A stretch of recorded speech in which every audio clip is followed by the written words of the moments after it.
Reka dusomwe mu gitabo cy'Itangiriro nanone ibice 21 murongo wa mbere. Igitabo cy'Itangiriro nanone ibice 21 murongo wa mbere. Nyuma dusoreze mu gitabo cy'ibyakozwe n'intumwa ibice 3 murongo wa 19. Sara abyara Isaka ibice 21 murongo wa mbere. Haranditse ngo Uwiteka agenderera Sara nkuko yavuze, Uwiteka agirira Sara ibyo yasezeranije. Uwiteka agenderera Sara nkuko yavuze, Uwiteka agirira Sara ibyo yasezeranije.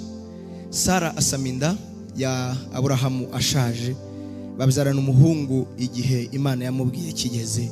Amen. Uwiteka agenderera Sara nkuko yavuze, Uwiteka agirira Sara ibyo yasezeranije. Sara asaminda ya Aburahamu ashaje, babyarana umuhungu igihe Imana yamubwiye kigeze. Amen. Ibyakozwe n'intumwa ibice 3 murongo wa 19. Aranditse ngo nuko mwihane muhindukire ibyaha byanyu bihanagurwe, ngo iminsi yo kugendererwa, iminsi yo guhemburwa ibona ukwiza ituruka ku Mwami Imana. Amen. Ngaho noneho turebane tuganire ku ijambo ry'Imana. Uyu mwaka n'umwaka wo kugendererwa. Nanjye ndifuza ko tuganira ku ijambo rivuga ngo igihe cyawe cyo kugendererwa gisohoye. Mbese wifata uti? Igihe cyawe cyo kugendererwa iyo gisohoye, mbese wifata uti? Waramutse ugize amahirwe ukamenya ko uzagendererwa ntibigutungure, haryo wakwifata uti? Imana ishimwe cyane. Turi kujyana nshuti zanjye, ngaho mundebye. Yo umuntu ari muri kwandika muragira ngo hari n'ibindi, mundebe tuganire. Ese igihe cyanjye cyo kugendererwa kigeze, wakwifata uti? Igihe cy'Imana cyo kugendererwa kigeze, wabigenza uti? Amen. Amen. Tugiye kuganira rero. Imana yadusezeranije ko uyu mwaka ari umwaka wo kugendererwa. Ni umwaka wo kugendererwa n'Imana. Niba ari umwaka wo kugendererwa n'Imana, mbese ni yihe nyifato umuntu agomba kugira? Umuntu yazi ko azagendererwa yifata ati? Ibyo ari byo byose, twese turi Abanyarwanda, twese twararezwe, tuba mu miryango. Iyo tuzi ko umushyitsi azatugenderera, tugira uko twifata, tugira uko tugenza. Usanga ababyeyi cyane cyane b'abadamu bajya no mu gikoni, kandi nta mushyitsi ugera mu gikoni, murabizi. Bakareba imirayi, bakareba ibintu, ati dore ukuntu hasa hano. Iyo tuzi ko hazaza bakwe cyangwa bakazana cyangwa bashyitsi runaka, iwacu tuhagira heza. Turavuga ngo koropa, bakagira no munsi y'igitanda, ukagira ngo umushyitsi azaza kureba munsi y'igitanda. Ariko icyo ni igikorwa cy'imyiteguro y'uwiteguye kwakira umushyitsi, akora isuku, agatunganya, akagira icyo ikora. Imana ishimwe cyane. Ndagira ngo tuganire rero ngo ese, nongere nsubire mu title ni iyi, ni iminsi yo kugendererwa. Ese witeguye kugendererwa wifata ute? Inyifato y'uwiteguye kugendererwa ni iyihe? Iyo tuvuze ngo Imana izatugenderera, Imana izatugendera, uko kugendererwa bishobora kuvuga ngo Imana izatwibuka, Imana izadutabara, Imana izaduhembura, Imana izasohoza amasezerano. Ayo magambo yose ntacyo atwaye, wayasimbuza ririya jambo ngo kugendererwa n'Imana. Kubera iki?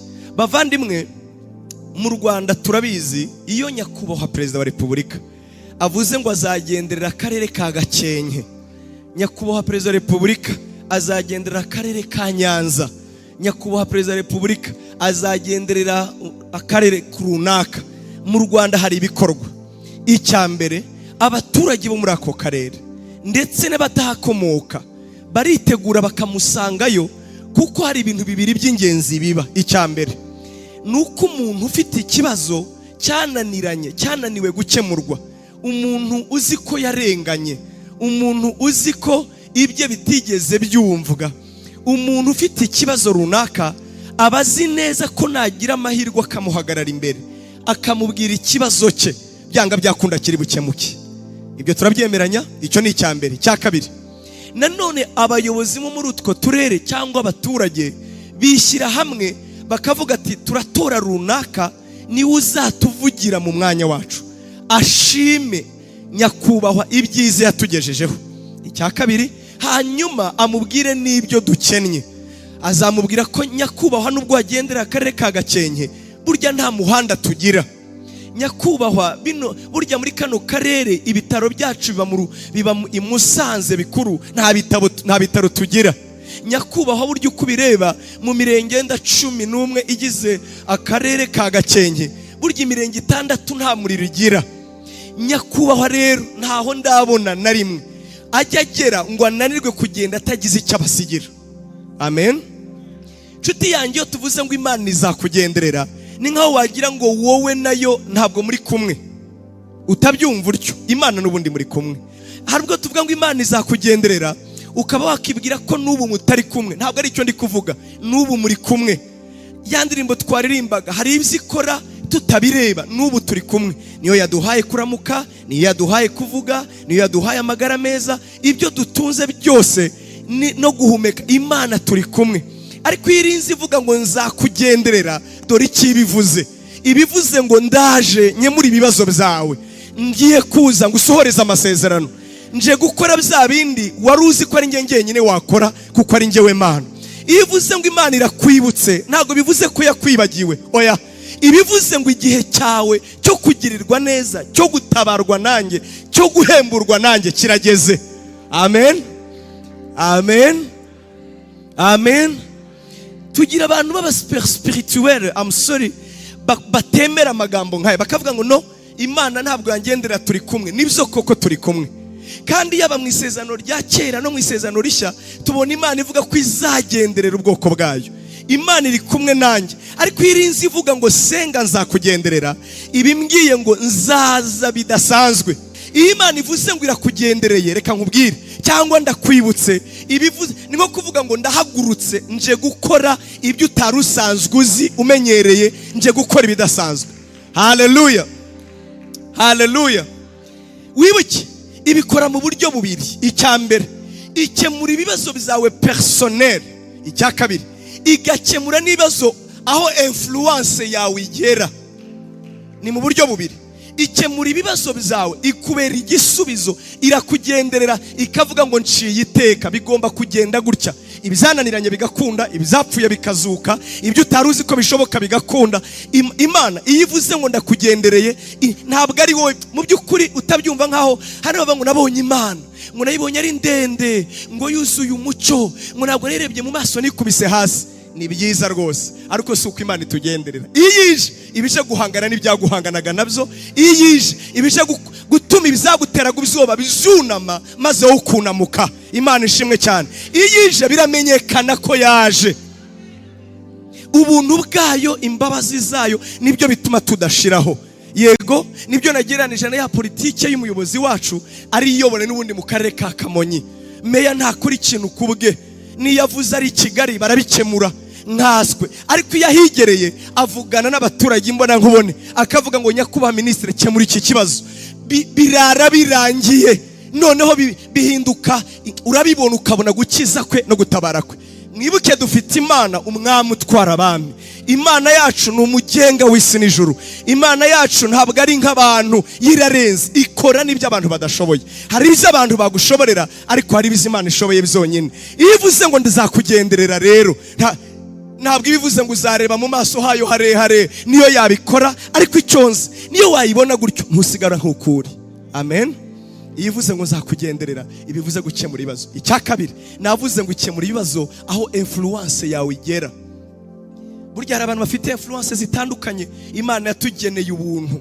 Hari umuntu ugira influence igarukira muri Sunday school kuko aribo wigisha.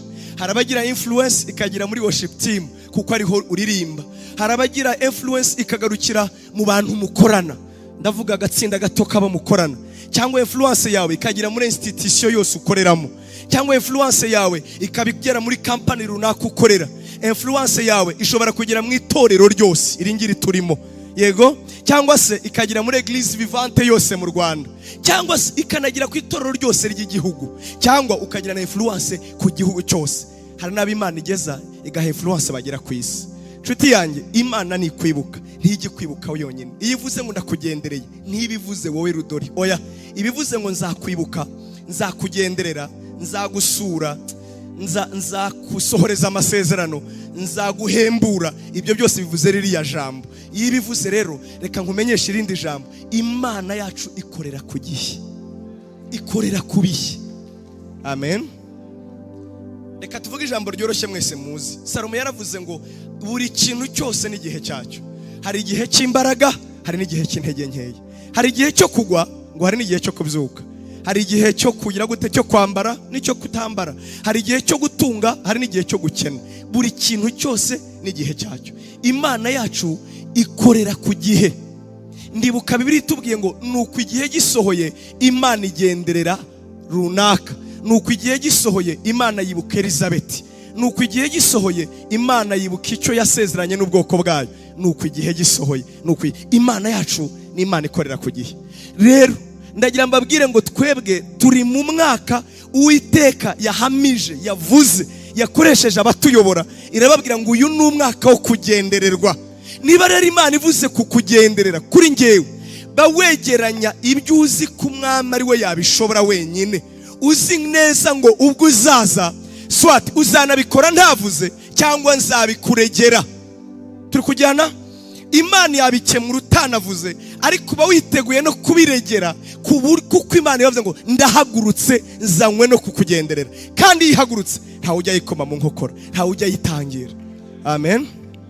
Abo twari kumwe kwa gatatu, ibivuga nk'uko abivuze muri Yesaya 57 umurongo wa 18.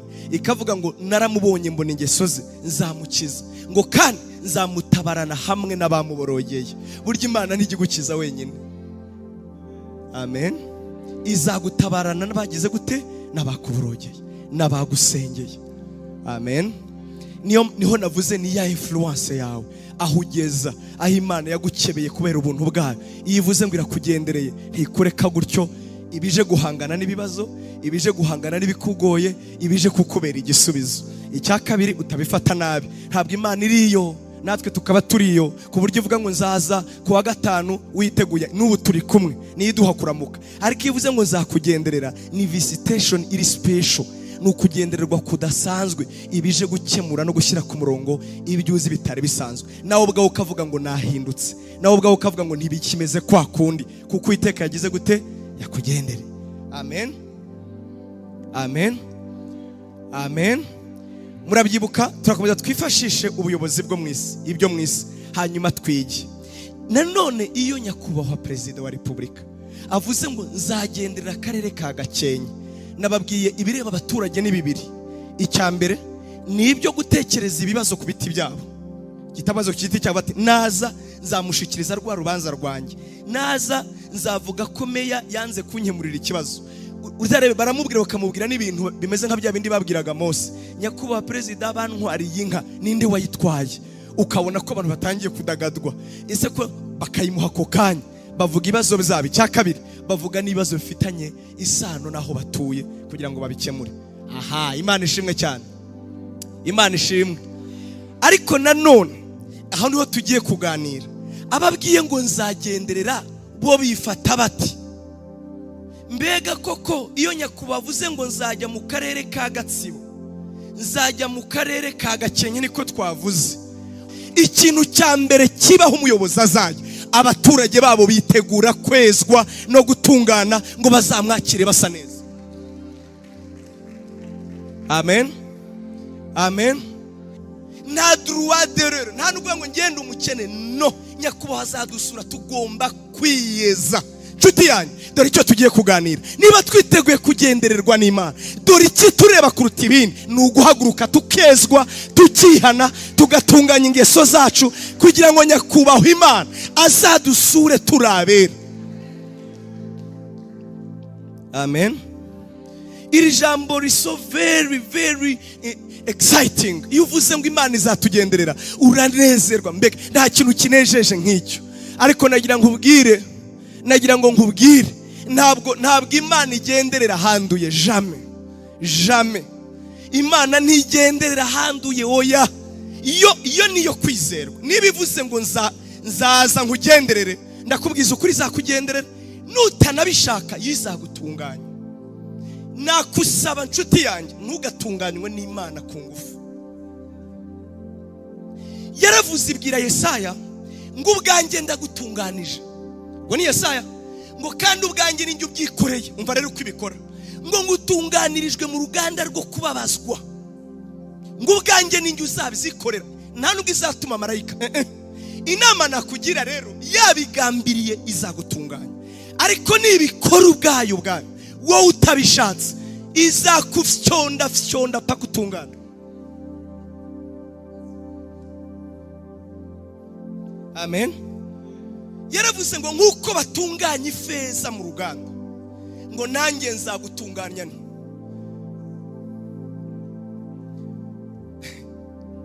Ntabwo ngutera ubwoba, ndi kukubwira ko ijambo rivuga. Amen. John Piper yaravuze ngo hari isengesho atajya asengera. Ni umukozi w'Imana nubaha pe.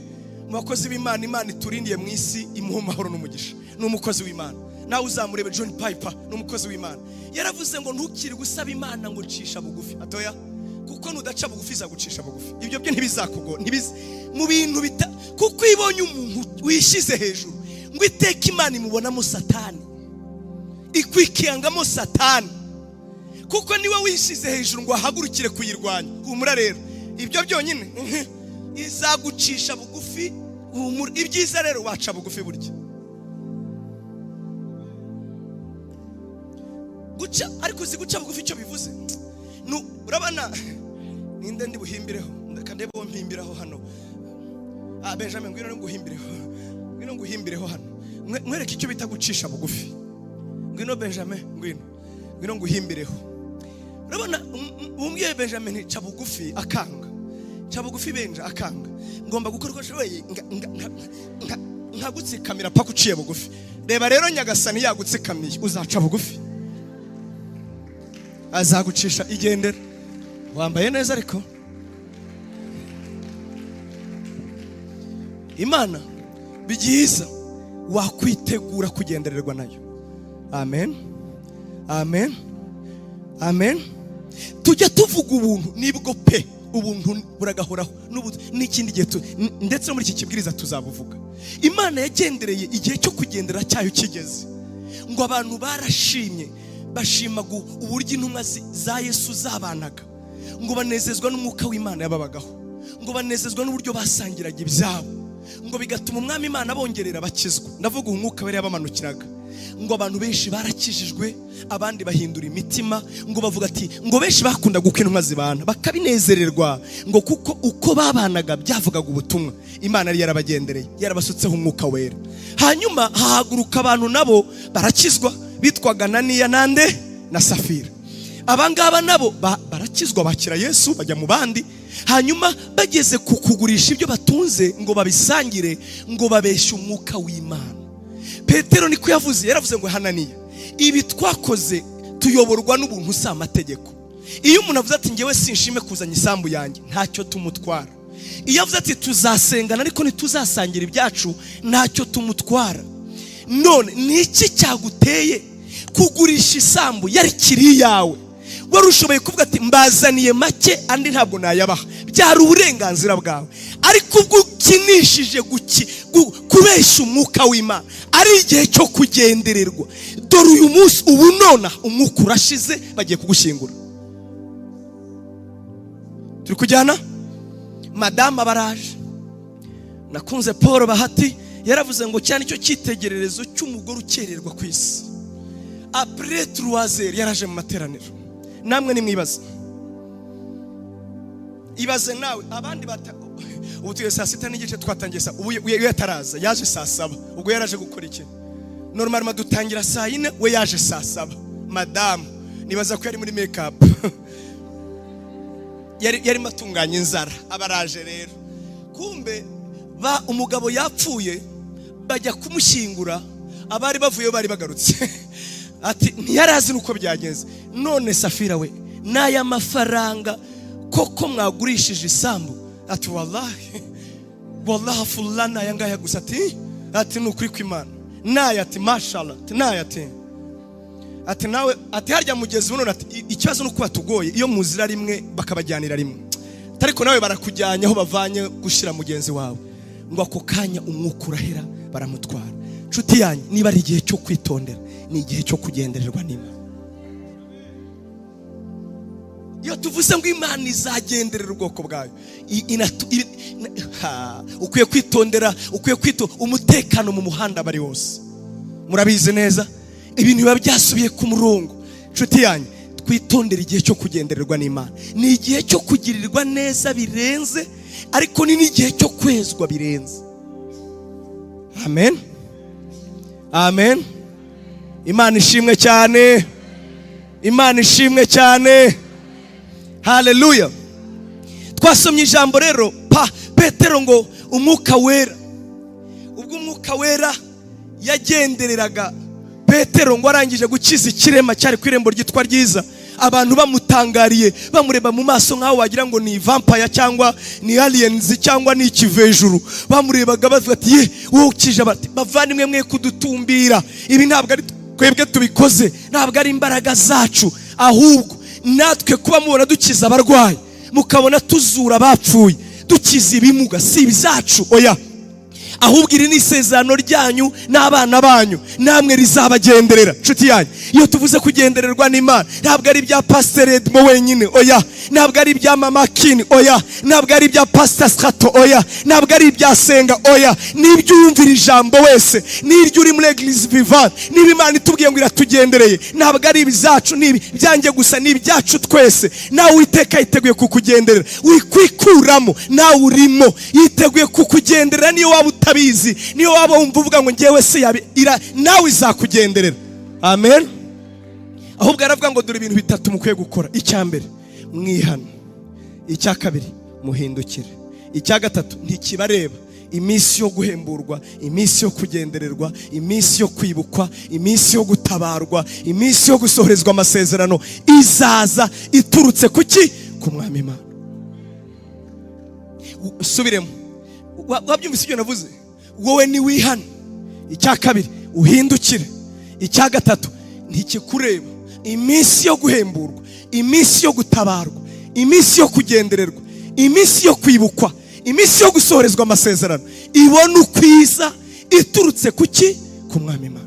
Mu yandi magambo, Imana igitegura iminsi yo kugenderera abantu bayo, ariko ikimbabaza muri Bibiliya hari ingero nyinshi z'igihe Imana yashatse kugenderera abantu bayo bakamisinga, bakabura iyo opportunity kubera kurangara. Yesaya 50, Yesaya 50,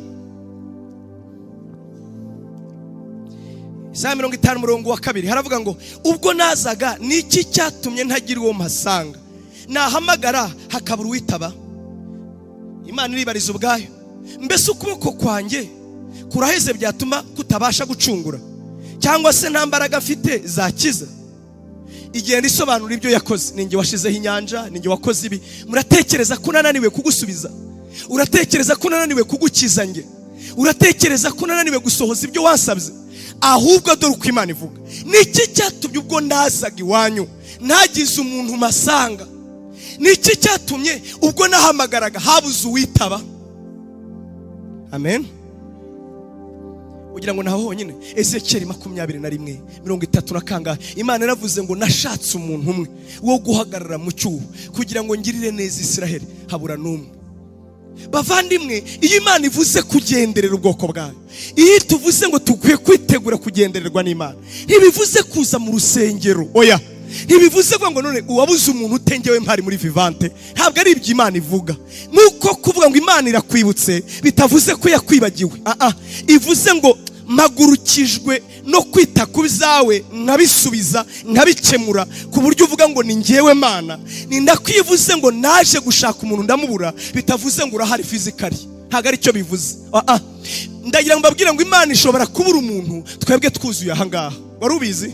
ikavuga ati mbuze umuntu, ikava muri vivande ikagenda ikajya muri zone ikabura umuntu, ikajya restoration ikabura umuntu, kandi twuzuye ahangaha. Bivuze ikindi rero, niba Imana ivuga ngo narahamagaye ntihagira uwitaba, niba ivuze ngo narashatse narahageze mburunyakira, hari ikindi bivuze. Ni ukuvuga ngo iki, uhereye mu isezerano rya kera ukajya mu isezerano rishya ukageza n'uyu munsi, hari icyo Imana ibivuze. Iyo ivuze ngo nzabagenderera cyangwa ikaba ngo nabuze umuntu, icyambere ivuga ibivuze kwihana. Dushobora kuba ahangaha nta muntu witeguye kwihana, twese dushobora guhaguruka tugakoma amashyi, mama pasi atubwira ibyiza byo kugendererwa, twese tukaba excited, rega biraryoshye, ariko nta witeguye kwakira Imana. Nshuti zanjye, ndagira ngo dukore uruhare ko yo nta kabuza iminsi yo guhemburwa izaza iturutse ku Mwami Imana. Niba ari ibivuga, nta kabuza iminsi yo guhemburwa, iminsi yo kugendererwa, iminsi yo gutabarwa izaza iturutse kuki? Ku Mwami Imana. Amen, amen, amen. Tugiye kuganira ijambo kwihana, turarivugaho gato cyane, hanyuma tuzakomeze kuwa gatatu. Abatajya baza kuwa gatatu nta rubanza dufite, twebwe nta rubanza dufite, kubera ko n'ubundi mwese se tuvuge kuba mufite akazi gakomeye ku buryo mutaboneka. Ibyo bwabyo ni ikimenyetso cy'uko utiteguye kugendererwa. Witeguye kugendererwa ashaka mu maso y'Imana, hari inyifato ye.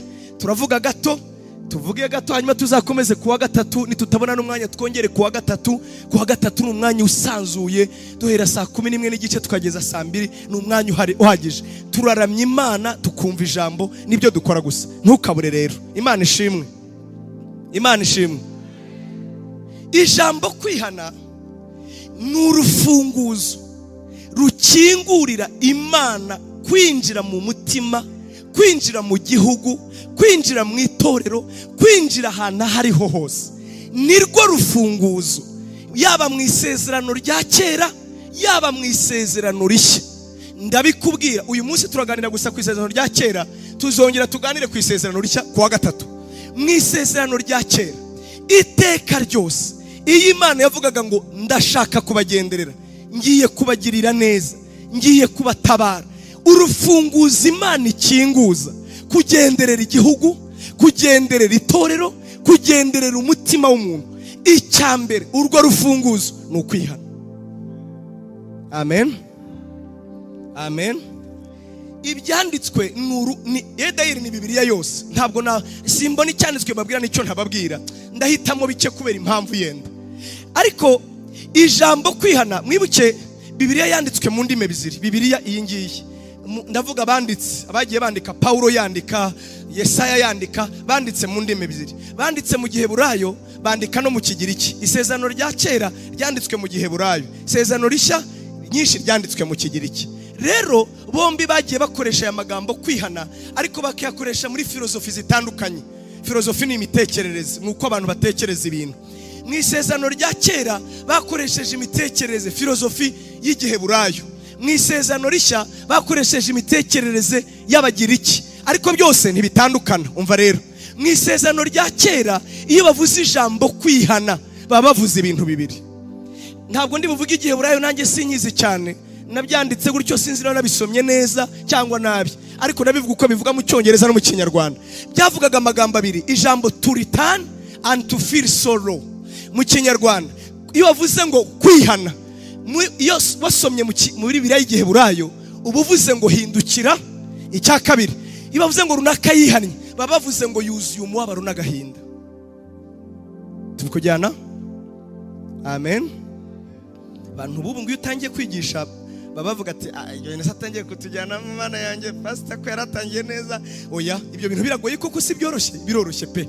Iyo bavuze ijambo kwihana usomye muri Bibiliya, ndavuga text originale yanditswe icyo gihe mu isezerano rya kera, Imana yabwiraga Abisirayeli ngo nimwihane, bumvaga ibi bintu bibiri. Icyambere, kwihana bivuze guhindukira, shav, guturuna, guhindukira, cyangwa na sham aribyo bivuze to feel sorrow, kumva umubabaro. Amen. Iyo bavugaga ngo runaka yihannye, nibyo bamurebagamo. Hari inzira yararimo, guhindukira ni ibintu byoroshye. Reka mbibereke, ubu ndahindukiye, ntibyoroshye. Warebaga ahangaha ugahindukira ukareba hano, icya kabiri, iyo bavuze ngo runaka yihannye, ni igikorwa ngo cyabaga kibereye imbere, gituma conscience yawe, feelings zawe, mind yawe yuzura agahinda ku buryo wumva nta kindi kintu gishobora kukunezeza kubera wa mubabaro uturutse mu byo wari urimo. Nicyo bita kwihana. Mu isezerano rishya rero, kwihana ni ijambo ryoroshye. Mwese ngiye kubigisha ikigiriki cyoroshye, byitwa metanoia. Metanoia nibyo bivuze kwihana. Metanoia byo byabaga bivuze ibintu nka 3 cyangwa 4 ugereranije. Icya mbere biravuze ngo change of mind, ni uguhindura ibyo utekereza. Icya kabiri, kwihana mu kigiriki muri filozofi yabo, iyo uvuze ijambo metanoia umva icyo bavuga, bumva uvuze ngo change of mind, change your mind. Icyo nicyo cya mbere, hindura intekerezo zawe. Icya kabiri, change inner man, hindura umuntu wawe w'imbere, wa wundi udashobora gusobanura, wa wundi w'imbere muhindure. Icya gatatu, change of mind or change of heart. Nibyo bintu bivuze. Iyo tuvuze ngo runaka yihannye, ni igikorwa kiba cyabereye imbere muri we, gituma ahindura uko yatekerezaga, ahindura uko yabonaga ibintu, ahindura ibyamunezezaga, ahindura ibyo yahaga agaciro. Ubwo nibwo uvuze ngo nihannye. Ntabwo kwihana ari bya bindi dukorera hano ngo Mana mbabarira. Ahubwo kwihana imbere y'Imana ni igikorwa cyabereye aho tutareba, cyatewe n'agahinda kenshi n'umubabaro mwinshi, wababajwe n'imbaraga z'ibitagaragara. Izo mbaraga zikagutera guhindura ibyo utekereza, zikagutera guhindura ibyo uvuga, of course inner cyangwa wa muntu w'imbere, tutibagiwe n'umutima wawe. Ibyo nibyo bita kwihana. Amen, amen. Niyo mpamvu nshuti zanjye, cyane abajene, urubyiruko ruraha, ndabizi ko duhura n'ubutumwa bwinshi. Umwe butubwira ngo hari iwanyu ntimuzi ubuntu, nimwakijijwe. Abandi bakavuga ati reka da, iwanyu mugenda gutya. Nshuti yanjye, hari umwanditsi wanditse neza ngira ngo ni Spurgeon niba ntibeshye, yaravuze ngo akaga ko mu mwaka w'ikinyejana cya 21 ngo ni uburyo tuzaba tuvuga agakiza kazira guhindura, kadafite guhindura. Tuzaba tuvuga ubutumwa budafite imbaraga zo guhindura. Tuzajya tubwira abantu, urebye n'irya jambo Paul yandikiye Timoteyo ryadusohoyeho, rivuga ngo bafite ishusho yo kwera ariko bahakana imbaraga zako. Tuvuga ko Imana yera kandi yatwejeje, ariko iyo turebisemo kwera urakubura. Uko si ukwihana. Kwihana ni igikorwa kibera imbere mu mutima. Niba uvuga ngo ubuntu bw'Imana narabumenye, dore uko bukorera mu mutima wawe. Nibyo tuzaganira. Iyo ubuntu buhageze aho abantu batabona, bugutera umubabaro, bukagutera intimba y'ibyaha ugendana, y'ingeso ugendana. Atari ibintu bikomotse kuko abantu bakureba, atari ibintu bikomotse kuko abantu bakumva, atari ukugira ngo ushimwe nabo. Oya, igikorwa kibera imbere, ukagenda n'ipfunwe n'agahinda, ntawe ukureba, wowe ubwawe ukanyoterwa guhinduka. Kwihana rero byitwa ngo uwo mubabaro uraguhindura, bigatuma ugira ukugenda. Abanyarwanda baravuze, reka maze mu Giswahili, umugani w'Abanyarwanda uranagoye, ariko igiswahili urumvikana. Baravuze ngo asiyefundishwa na wazazi. Abaswahili nkanjye, ariko asiyefundishwa na wazazi hufundishwa na dunia. Utigishijwe n'ababyeyi, isi iramwigisha. Ibyo mvuga birumvikana. Icyo bashaka kuvuga, nta kintu mu isi cyigisha umuntu gutungana nk'umubabaro. Nta kintu kibaho mu isi iyi ngiyi gikura umuntu muri iyi mitekerereze n'imibereho n'imirebere n'imigendere, kikatuma hinduka ukundi nk'umubabaro. Burya ni icy'abasirikare baturusha. Ni ukubona ugenda mu gisirikare wifitiye agasatsi nkaka, bakagakuraho batakubajije. Uranyumva neza? Ubona ukuntu agatsindagiye, bakabura ati vanaho, vanaho. Urabona ubwanwa bwanjye ukuntu buconze, ati kuraho ubwanwa. Kandi ibyo ntibanabikubwira bagusaba, ntabwo ari bagudura amategeko agenga, bagukubita nkaho wagira ngo ni icyaha wakoze. Si uko ari abantu babi, barabizi ko ikintu gitunganya kuruta ibindi ari umubabaro. Kwihana rero ni umubabaro ubera imbere mu mutima, ugutera kureka inzoga kandi waranyoye imiti yose ikakunanira gutuma uyireka. Turi kujyana nshuti zanyu. mama yaravuze, papa yaravuze ngo ureke za nshuti. Ariko iyo umubabaro wageze mu mutima, kwihana iyo byageze mu mutima, umuntu yishyira ku murongo ntawe uvuze. Icyo nicyo bita kwihana. Njyewe iyo mvuze ubutumwa hano ngahamagara abakizwa bimbaho, sinda mbibabwiye ubu mubimenye.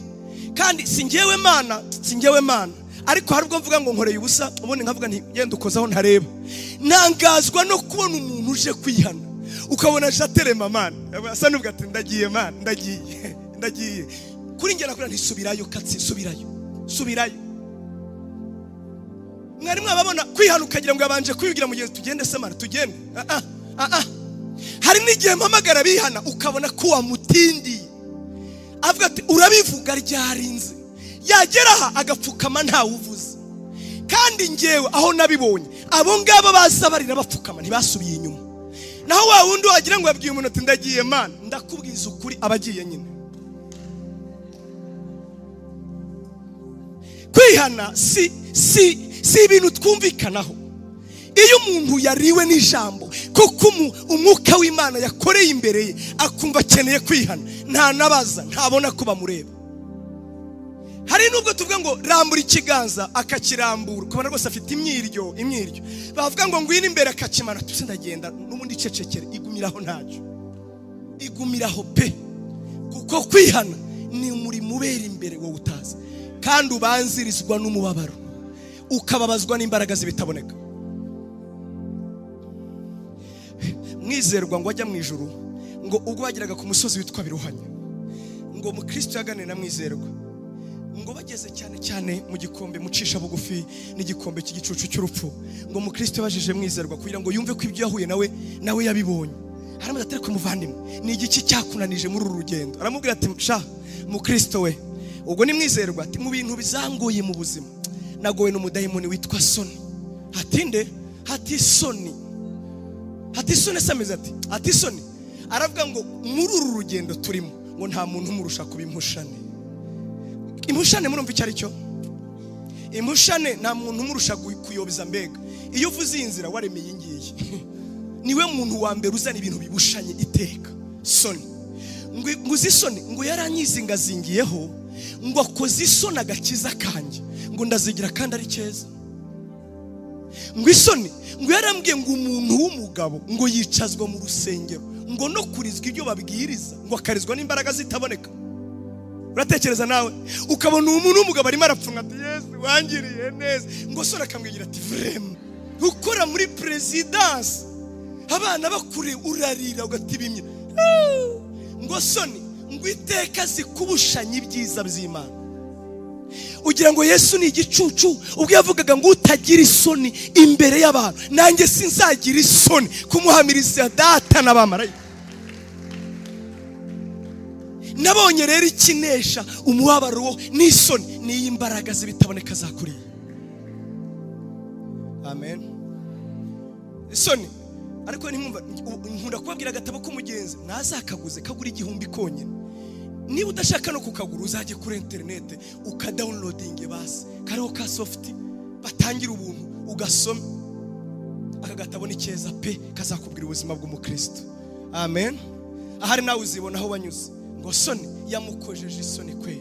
Aramubwira ati nawe nta n'isoni, nawe akunda gukora ku cyubahiro cyacu. Ariko nabonye ikintu kitwibagiza ibyo, niyo twahuye n'imbaraga yo kwihana. Amen. Paulo uwandikiye abaheburayo, bamwe bemera Paulo abandi baramuhakana, twe kugiza mpaka ibice 6. Yavuze ibintu by'ishingiro 6 abantu bashingiraho. Iyo tuvuze ngo dore inyigisho za mbere z'ishingiro, icyambere ni ukwihana. Yaravuze ngo dukwiye kongera kubabwira kwihana imirimo ipfuye. Kwihana Yesu ubwe yabwiye abigishwa be, mwibuke yatuzaniye ubutumwa bwiza bw'ubwami. Avuga ngo nimugende mubwira abantu ubutumwa bwiza bw'ubwami, ariko mbere yo kubabwira mujye mubabwira ngo nimwihane kuko ubwami bw'Imana buri hafi. Kwihana nirwo rufunguzo yaba mu isezerano rya kera no mu isezerano rishya rikingurira ubwami bw'Imana, rikingurira Imana kuza, bikingurira Imana kwinjira. Iyo kwihana kutahabaye ubwami buzerera nk'ubwabuze aho butura. mwibuke yabwiye abigishwa be ngo ndabatumye mu bice 10 muri Matayo, mugende mu midugudu yose mubabwire ibyo kugira gute yuko ubwami bw'Imana buje. Abatazabemera, abatazabakira, nimuzensiste, muzakunkumura umukungugu. Bivuze ngo ubutumwa bwiza tubabwiye tubukuyeho umwanda, turababwiye inkweto nicyo zavugaga ubutumwa bwiza, mwanze kwakira, twebwe turababwiye. Nshuti yanjye, kwihana nirwo rufunguzo rukingurira Yesu kwinjira mu mutima wawe. Ntajya yinjira aho kwihana kutabonetse. Nta gihugu gitabarwa kwihana kutabanje. Nta bugingo Imana igikiza itabanje kureka ngo wihane. Niba tuvuga ngo turi mu mwaka wo kugendererwa n'Imana, n'umwaka wo kwihana, nicyo kibanziriza ibindi. Banza wihane. Amen. Ubu ndabizi ndaba confusinze. Nihane iki se ngewe? Narakijijwe. Mwibuke kwihana mu isezerano rishya bivuze guhindura imitekerereze. Yego, hari abantu tuvuga ngo uyu ni umwaka wo kugendererwa, wagahita bari imyaka ategereje Imana. Mbega mu mutwe we amaze kuvuga ngo nimuvane ibyo bintu byanyu aho ngaho. Yabuze uko bitubuza gusa, ariko arasa n'uturakariye. Ntimwavuze umwaka wo kubaka bikagenda neza, none sinarubatse. Ntimwavuze umwaka wo kunyanyonyonyo. Mbega usanga mu mutima we afite amaganya no guhora arakariye Imana no kurakazwa n'aya magambo tuvuga. Imana imira kubwira ngo ihane. Kwihana ni iki? Ni uguhindura iyo mitekerereze. Hari n'igihe tuvuga ngo Imana izakugirira neza, ukamera nka wa mugabo wari uhagaze cya gihe ngo ubw'inzara yateraga i Samariya. Yabwiye umwami ngo niyo amadirishya yo mu ijuru yakinguka ntabwo bishoboka. Hari abantu bameze batyo. Imana irakubwira ngo ni wihane. Hari abantu bavuga ati Imana uzangendera ryari uyu mugabo wanjye arekiraho kunkubita no kumbabaza koko. Twavuga ngo n'umwaka wo kugendererwa, of course niho hantu kubita agatima. Ukavuga turiya uriya kereka Yesu yongeye gupfa kabisa. Imana akubwira ngo uhindura imitekerereze. Nagira nkumenyeshe ko Imana itugendereye. Nakubwiye ngo na influence yacu irahinduka. Abari baratunaniye barahinduka. Umwana arahinduka ugatangara. Waragerageje, hari nabo bajyanye iwawa biranga, ariko Imana ikubwiye ngo ndakugendereye. Ubwayi irabikora. Ubwayi irabikora. Amen. Yohana ni urugero rwiza rw'ibyo mvuze. Ndavuga Yohana Umubatiza. Niwe muntu wahanuwe nk'uko Yesu yahanurwaga. Ubwo Yesaya yahanuraga Yesu, ibice 40 yabanje guhanura Yohana. Aravuga ngo dore ndenda gutuma integuza yanjye imbere yawe. Yohana uyu nguyu ndavuga Umubatiza. Mbere yuko Yesu ahanurwa nawe yarahanuwe. Uyu Yohana umurimo yari yarahanuriwe n'uwuhe? Ndibuka mu butumwa bwiza bwa Yohana igice cya mbere ngo abantu bamutumyeho baramubwira ngo genda utubarize Yohana atumaze ibi ngibi. Atese wowe urinde mu by'ukuri. Yohana ngo batumaho umva amagambo bamajije ati mbese uri Eliya? Arababwira ngo hoya. Ese uri umwe mu bahanuzi? Atoya. Urinde se ngo dusubize abadutumye? Uri Yeremiya se? Atoya. Urinde se? Ati ngewe ati ndi ijwi ry'urangurura mu butayu. Umurimo wanjye ni uyu umwe gusa, nimutunganye nimuharure inzira z'Uwiteka. Mbega inzira z'Imana tuziharura dute? Yaravuze ngo umubatizo mbabatiza ni umubatizo wo kwihana. Kubatiza kwa Yohana ni kwakuragaho ibyaha, ntabwo kwezaga. Niyo mpamvu Yesu yaje. Ariko we yaravugaga ngo ndabizi neza igihe cyose Imana yagendereye abantu yabasabaga kwihana no kwezwa. Dore umuhanda yaharuye rero ni umuhanda wo kwihana. Kwihana niyo nzira Imana inyuramo igenderera ubwoko bwayo. Amen. Amen. Baramusanze ngo abantu bacumitwa n'iryo jambo mu mutima baramusanga. Reka mvuge babiri. Ngo abambere bamusanze n'abakoresha bikoro. Abakoresha bikoro n'abacollecteur, les collecteurs, babandi bakusanya imisoro. Aba bantu muri Bibiliya kwitwa umukoreshwa w'ikoro byanganaga, byari bihwanye no kwitwa umunyabyaha. N'ikimenyimenyi abakoresha bikoro n'abanyabyaha n'abasambanyi n'abamarayi nuko babatondekanyaga. Reka tubivuge mu bundi buryo. Kwitwa umukoresha w'ikoro byitwaga kuri umujura, wibibza abandi kandi ukaba ushinzwe kubabaza abandi. Ngo nibo bambere bamusanze baravuga ati Yohana we tubigenze dute? Arababwira ati ni mwihane. Ntakene babwira ni mwihane. Twihane dutese? Ati mugende ntibugasoresha abantu birenze icyo baguye gusoreshwa, ntimukagira abo muhombya. Ngo basirikare nabo baraza. Abo twari kumwe mu Cyongereza nababwiye nti natangaye ubwo nigagira ijambo. Burya basirikare bahembwe make kuva no ku gihe cya Yesu. ntago ari nge bahembwe make pe.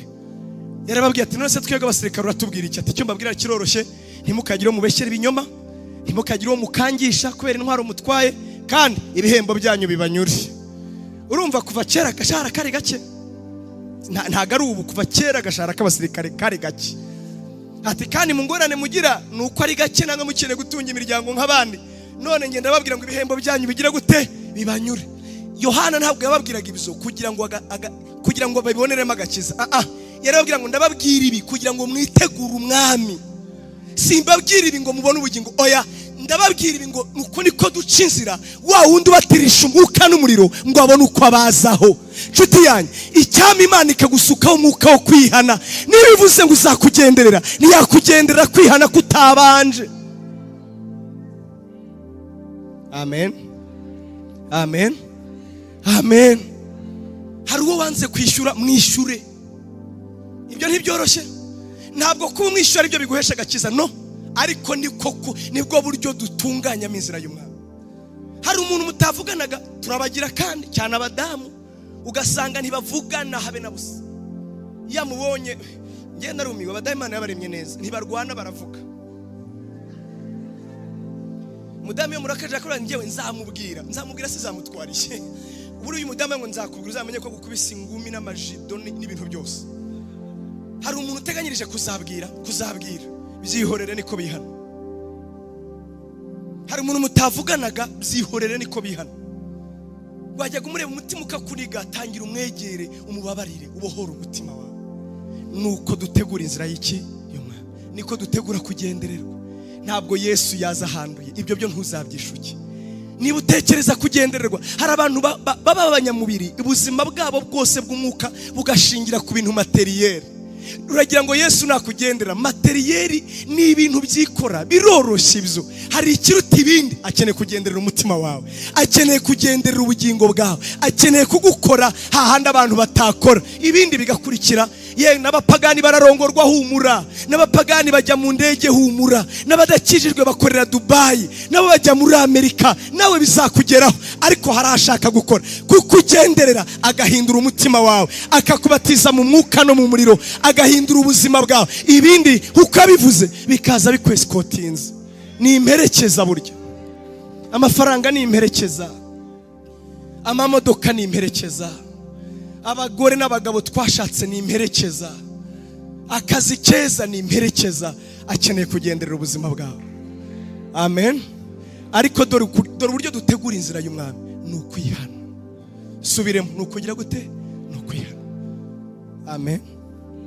Kwihana koko ukabizi neza, uvuga ngo Mana ndihaniye mu mutima wanjye. Imana ishimwe cyane. Ndagira ngo ntabatindira, tuzakomeza ubutaha. Niba ibi ngibi bizaba nabivuze, tuzi kwihana, tugomba kwihana, ukumva ko mu mutima wawe wihana. Yesu ashimwe cyane. Mu Kinyarwanda, muri filozofi y'Ikinyarwanda, kwihana muzi icyo ari cyo. Kera turi mu ishuri, bajyaga hari mwarimu muri primaire, bajyaga batubwira ngo ugakora nk'amakosa akakureba, ngo ntabwo ngo wihana, ni wowe uri bwihane. Akubwira ngo uri kubita inkoni 5. Murabizi namwe byababayeho? Ndagira ngo ndebe babo byabayeho nkanjye. Abarimu bajye batubwira ngo twikubite, ariko banzara abi Burundi cyane, abo mu Rwanda si cyane. Ngira ngo Burundi no bakunda kubikora cyane, ngo ngikubite abigisha, akaguha inkoni kandi akakureba ati ni wikubita buhoro ngiyewe ndagukosora. Murabizi neza namwe byababayeho? Ugafata inkoni ukajya umurira mu maso gusa ati vutu, iya mbere urayikubita kugira ngo bataza kuzigukubita neza, ariko iya kabiri ugira buhoro. Siko bimeze. Kwihana ubundi ni igikorwa wikoreraho, ni igikorwa wigirira wowe ubwawe, kikubabaza wowe ubwawe, ariko kigamije gukosora no guhindura ingeso zawe. Ibyo mvuze birumvikana? Kwihana ni iki mu Kinyarwanda? Ni igikorwa wigirira ubwawe, kibabaza umutima wawe, kibabaza yenda umubiri.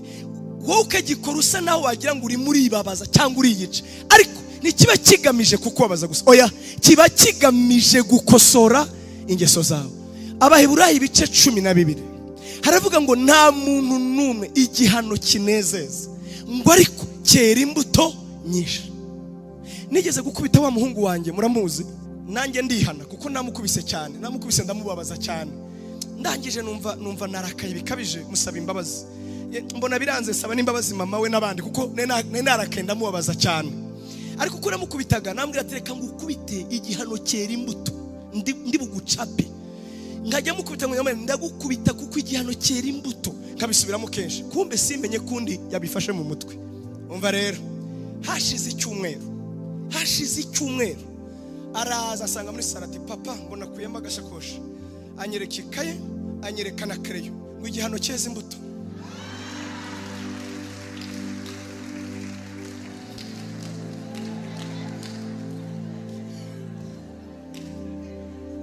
Ngewe ndaseka nibaza nose ibi yabikuye he? Kumbe nyirabivuganaga umujinya ntazi ko ndi kubivuga.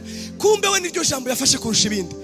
Reba nta namatwi ngiye ikaye urebe ko ari nura rumwe rucitsemo. Kereyo nayo ngiye, kandi buri munsi twaguraga kereyo twarabyemeye. Ati urabona ko igihano cyeza imbuto? Ni cyera imbuto kwera.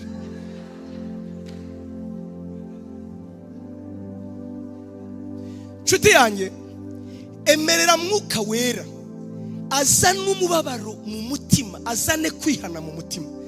Gutera kwihana kwera imbuto. Uranyumva neza?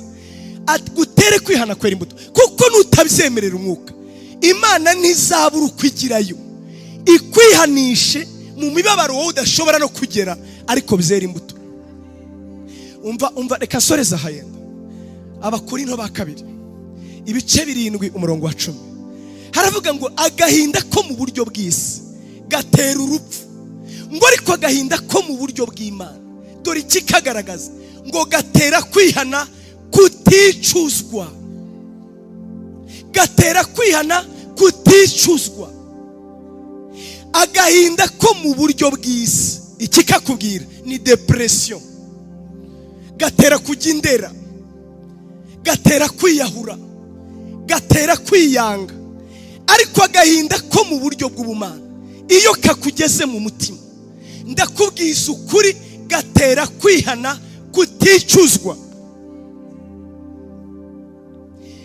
Gusa inkuru nziza ngufitiye, nta muntu witera agahinda ubaho. Aka gahinda nkubwira ugomba kugira ntabwo wowe ukitera. Ntiwavuga ngo ngiye kwitera umubabaro no kubabazwa n'ibyaha. Ahubwo nibwo buryo bwa mbere twakira mu buntu bw'Imana. Niba Imana ivuze ngo igiye kutugenderera kubera ubuntu n'imbabazi zayo, dore uko ubuntu bw'Imana bugera mu mutima w'umuntu. Icya mbere buzana agahinda ko mu buryo bw'ubumana. Tuzabiganiraho si ngewe, kuwa 2 tuzakomeza, nako kuwa 3 ndabatumiye pe. Mbabwire ko kwihana ndi kubabwira si nkugusaba, ntabwo ari igikorwa wigirira. None se ko numvise kwihana ari byiza mbigenze, humura ntabwo ari wowe ubyiteramo. Ahubwo ubuntu bw'Imana, ikimenyetso cya mbere koko kugenderwa kukugezeho, icya mbere kizabikwereka, uzasukirwa umwuka wo kwihana. Umwuka wo kwihana. Urabona uko abantu badagikunda kwatura ibyaha afazari twapfa. Iyo umwuka wo kwihana waje, umuntu arahagarara akatura ibyo utatekereza ko yakwatura. Simvuze ko aricyo kigaragaza kwihana, ushobora no kubivugira mu mpisho uzanabiceceke sina ngombwa. Ariko kwihana iyo kwaje, umuntu ubona ahagaze akavuga ibyaha bakoze. Amen. Icyo nacyo kimenyetso cy'ububyutse, nacyo cya mbere kigaragaza ububyutse bwaje, nuko abantu baterwa n'umwuka wo kwihana. Bya byaha wabonaga ntacyo bitwaye bikakubera binini, hahariwe munyabyaha wa mbere ku isi. Kwihana. Amen. Amen. Mfite icyo kubavuga. Kwihana mbifiteho byinshi byo kuvuga. Ndibuka Petero ubwo yavugaga ibya Yesu, ngo yaravuze ngo wa wundi mwishe mukamubamba. Ubwo umwuka wera yazaga bwa mbere, ngo yahagaze imbere yabo aravuga ngo bane data kandi ba data, mwivuga ko twasinzihira. Ibi ni bya bindi by'umugabo witwa Yesu, umwe mwishe mukamubamba, ni ukoze ibi ngibi mureba. Murabizi ko Imana yamuzuye mu bapfuye. Urumva ubutumwa yavugaga ubwo ari bwo, kandi ni usutse ibi ngibi. Ngo akivuga ibyo gusa, ngo inkota iryo jambo rigira gute? Ngo ribacumita mu mutima. Arabaza ngo bavanimwe dukora iki? None se dukora iki? Yababwiye ngo iki? Nuko mwihane muhindukire. Kwihana ni igikorwa cyabereye hahandi. Ntabwo ubuntu bw'Imana bushobora kumanuka, bwa buntu buhesha ubugingo, bwa buntu buduhesha ijuru, bwa buntu buduhindura kuba abana b'Imana, ntibujya bugera mu mutima w'umuntu bitabanjirijwe no kwihana. uzambwire hamwe ntaho nabubonye njye. Ndavuga muri Bibiliya ahantu hose ubuntu bw'Imana bakubwiraga ngo yizire ukuri, ngo niyo waba uri umunyabyaha, ngo niyo waba uri umusambanyi, ngo niyo waba uri umugome, ngo ngwino, ngo nawe yaragupfiriye. Si ubwo butumwa, uramubeshyera. Ahubwo icyo akubwira, ntabwo ibyo ngibyo bizakwica. Oya, nishyuye ikiguzi nubwo wakoze ibingana gutya. Kandi we kugira ngo wumve ubwo buntu koko, bihera mu mutima wo kugira gute, wo kwihana no kubazwa n'imbaraga zibitaboneka. Imana idusukira umwuka wo kwihana. Kwihana. Amen. Ntabwo nguciraho iteka. Urumva ufite ibyakunaniye kureka, humura. Iyo umwuka wo kwihana uje, birahinduka burya. Amen. Amen. Amen. Mwibutse ko kwihana ari urufunguzo Imana ikoresha ikingura umutima w'umuntu kugira ngo ibone uko yinjiramo. Kwihana niyo nzira yonyine Imana inyuramo kugira ngo isabane, ikize, ibohore, ifungure umutima w'umuntu. Kwihana mu isezerano rya kera byavugaga ibintu bine by'ingenzi. Tuzabiganiraho. Mu isezerano rya kera hari ibintu byafunguraga bine by'ingenzi. Reka mbivuge nirukanka wandike. Icya mbere, kwihana mu isezerano rya kera kwazanaga gukira ku isi. Hoseya ibice 14 niko havuga. Kwihana mu isezerano rya kera icya mbere byazanaga gukira ku isi. Icya kabiri, kwihana niko kwatumaga begera intebe y'Imana, bakayegera badatinya. Imana iyo bihanaga nabo yarababwiraga ati karibu nimuze, begeraga intebe y'ubuntu. Icya gatatu, kwihana kuzana gucungurwa. Imana ivuze ngo nzagucungura. Gucungurwa ni igihe Imana igukuye mu makuba, igukuye mu kaga, igukuye aho wabona gukiye gupfira. Nicyo bita gucungurwa. Kandi gucungurwa twe kubitekereza gusa, gucungurwa urupfu rw'iteka. Oya, no muri situation irimo igoye. Imana rero yajyaga gukiza mu isezerano rya kera, ikabwira ngo nzabacungura. Yababwiraga ngo nibabanze bihana. Yesaya 59 umurongo wa 20 niko havuga.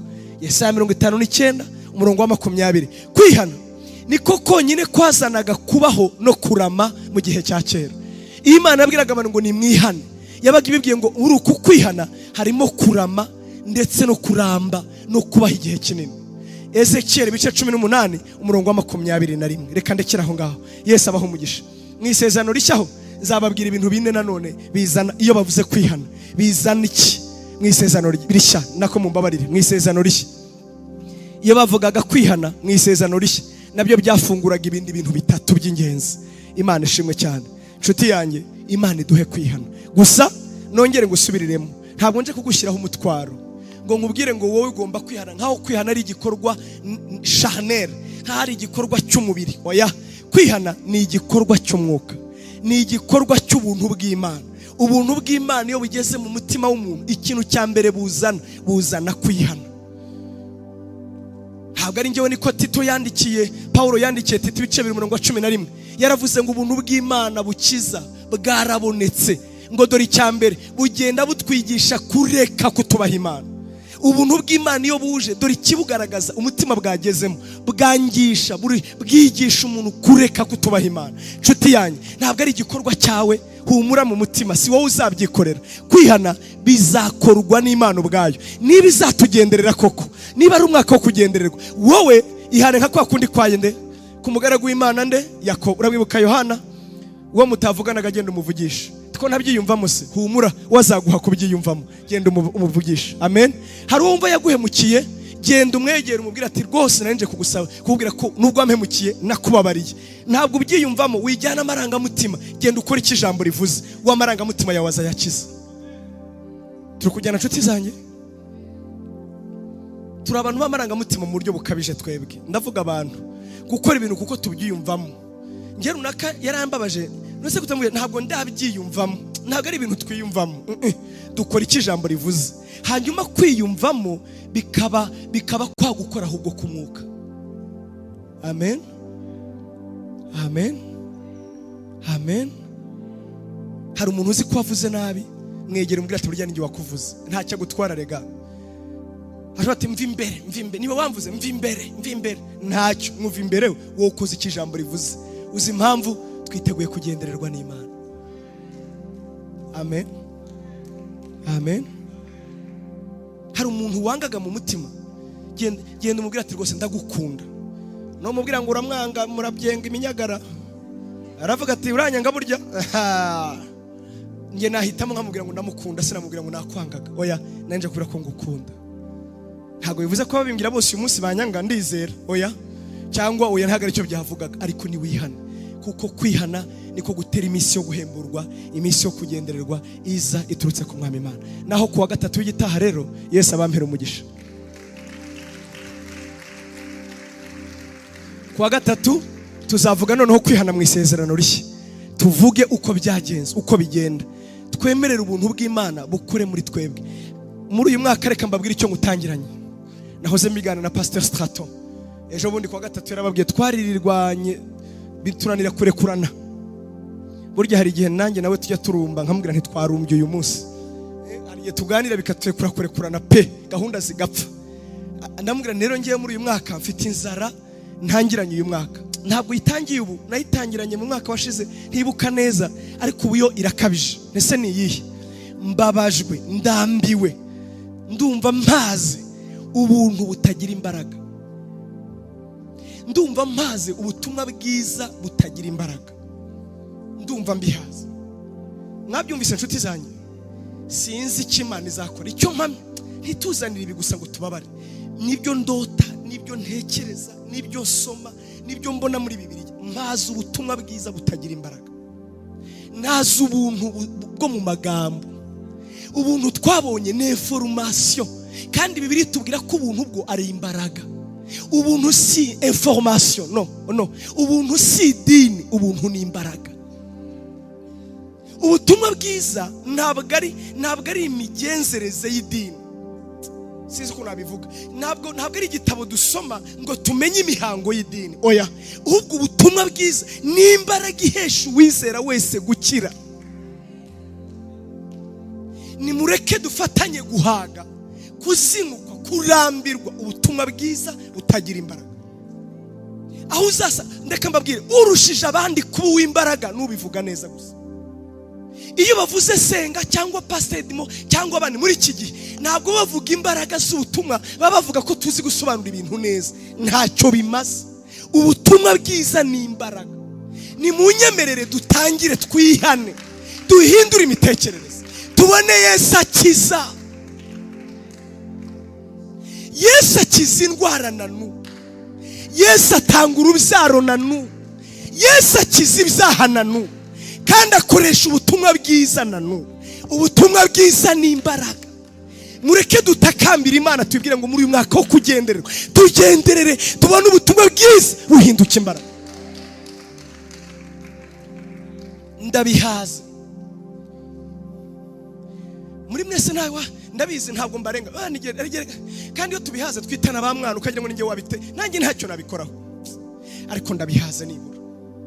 Mpaza amagambo twahindutse intyoza gusa. Paulo yandikiye Abaroma avuga gukiranuka kw'Imana kubiri. Bamwe tuvuga kumwe konyine.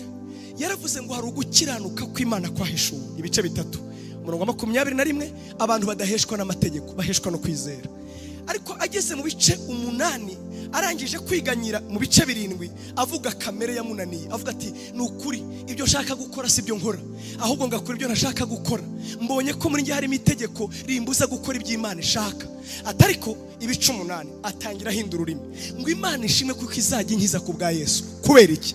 Kuko muri Kristo Yesu hari imitegeko ry'umwuka w'ubugingo rimbatura ku itegeko ry'ibyaha n'urupfu. Umurongo wa 4 ndawukunda, akaba ngo kubera ko ibizamategeko yananiwe gukora kubera intege nke zayo, Imana yabishohoje ubwo yatumaga Yesu yambaye kamere ameze nkanjye, ngo maze asohoze gukiranuka kwa mategeko mu buzima bwanjye. Dufite abantu batwigishije ubuntu, babutubwira mu buryo bwa siyanse. Ubuntu si teori, ubuntu si theory. Oya, abize mu ishuri murabizi, hari ubwo batubwiraga theory muri matematike, hakabaho na matematike applique. Ubuntu ntabwo ari theory, ubuntu ni imbaraga yaplikwa muri twe igahindura imitima. Ubuntu ntabwo ari teori. Yaravuze ngo ubwo buntu iyo butugezemo busohoza muri twebwe gukiranuka kwasabwaga n'amategeko. Uzi uko ariko ni ntugasambane, ntukice, ntugatukane, ntukarye iby'abandi. Uzi ko umuntu avuga ngo nzajya mu ijuru, uri murasinda, arimo arasinda ati none se Yesu ntiyaje gupfira abantu bose? Nanjye nzajyayo. Ubwo si ubuntu, ni amagambo wakiriye information. Ubuntu ni imbaraga. Ndifuza ubuntu butugeza no kugukiranuka kw'amategeko ya Mose. Aho niyo mpamvu yavuze ngo ababufite ngo bene ibyo amategeko ntajya bihana. Amategeko natureba atubureho uko yaducira urubanza kuko dusa na Yesu. Ndi kuvuga ibintu nk'ibi ntimukoma amashyi, nabarenganya. Nyine ntibiryoshye cyane, ariko nta kundi nabigenza. Niba ngewe mu buzima hari ikintu nifuza, mfite ibyagiye binanira, ariko nibyo nifuza gushobora. Kimwe muri ibyo nuko ntazicuza ko ntababwiye ibyo numva Imana yakaguta, ibyo yashize mutima wanjye kubabwira. Harwo umuntu avugira ngo muryoherwe niyo mwabihirwa, ariko numva ko mbabwira icyo Imana ivuga. Ntacyo bintwaye, ntacyo bintwaye. Kare Joyce yambwiye ijambo rikomeye, arambwira ati senga uratubaze vraiment. Hatuze ukuntu twabaye excited ko Imana itugendereye, none tugaruye ku cyo tugomba gukora. Ni nibyo niba Nyakubahwa hageze akemura ibibazo, ariko mbere yuko hagera natwe uko twitwara, dukubura imihanda, duhandura amavunja, tureka ibizira. Abagambaniye abandi barabireka. Uzarebe mbere yuko Nyakubahwa hagera, meya abanza agakemura ibibazo by'abaturage. Meya araza ati ninde ufite ikibazo, harya we byari byagenze gute? Ninde ati dosiye yawe arayikemura kugira ngo Nyakubahwa hazaze byatunganye nyabuna, asigare bike adashoboye gukemura. Natwe niko tugomba kubigenza. Niba hari uwo wambuye umwishyure ndakwinginze, niba udafite nayo umwishyura muhamagara umubwira ati ntabwo ndayabona, sinakwambuye sindayabona. Kandi niba uvugisha ukuri ko mu mutima ubizi kutarayabona, muhamagara umubwira ati nukuri sinakwambuye ntabwo ndayabona. Niba uzi ko wababaje umugore wawe musaba imbabazi, niba warababaje umugabo wawe musaba imbabazi. Tegura umutima wawe. Niba ukimurakariye atabizi mubwira ati buriya nari nkurakariye ndashaka twiyunga. Amen. Nuko dutegura inzira y'umwami, twe kuba mu cyuka gusa turagenderewe ndatabawe mbonye amafaranga. Imana iragushaka, muzagerana hari kujyana. Yesu abaho umugisha mwinshi. Amen.